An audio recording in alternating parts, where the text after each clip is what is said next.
حضرت عائشہ صدیق فرماتی ہیں کہ شب قدر رمضان المبارک کی آخری 10 راتوں میں سے کوئی رات ہے۔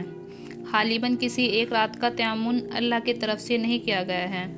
لوگ شب قدر کی فضیلت سے فائدہ اٹھانے کے لیے صرف ایک ہی رات میں اکتفا نہ کریں، بلکہ مختلف راتوں میں اس کی تلاش جاری رکھیں اور عبادت کرتے رہیں۔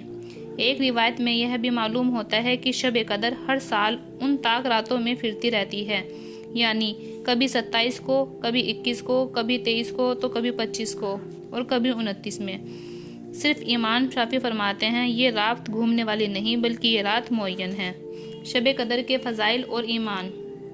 حضور اکرم صلی اللہ علیہ وسلم کا ارشاد ہے کہ میری امت میں سے جو مرد یا عورت یہ خواہش کرے کہ میری قبر نور کی روشنی سے منور ہو تو ان کو چاہیے کہ ماہ رمضان کی شب قدر میں کثرت کے ساتھ عبادت الہی کرے، تاکہ اس رات کی برکت ان کے نامہ اعمال سے برائیاں مٹا کر نیکیاں عطا کر دیں۔ شب قدر کی عبادت 70,000 شب کی عبادت سے بڑھ کر ہے۔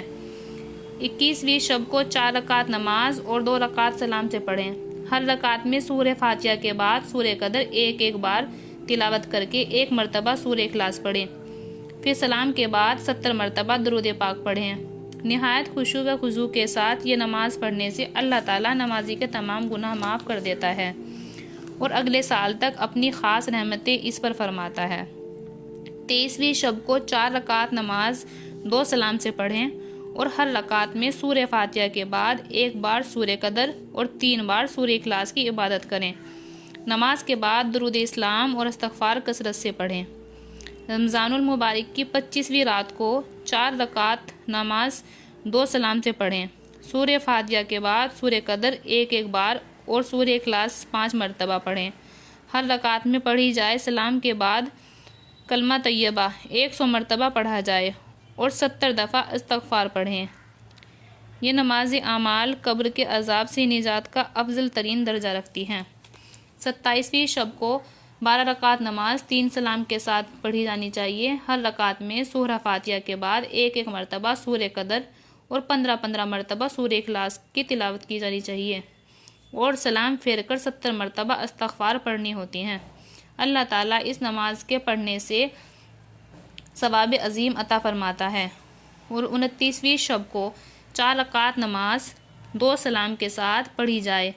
ہر رکعت میں سورہ فاتحہ کے ساتھ 1 مرتبہ سورہ قدر اور سورہ اخلاص 3 مرتبہ پڑھیں، پھر سلام کے بعد 70 مرتبہ الم نشرح کا تلاوت کریں۔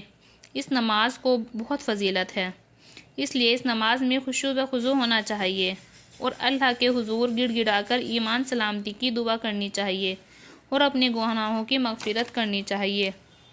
علاوہ عظیم قرآنی صورتوں کی تلاوت بھی کرنی چاہیے۔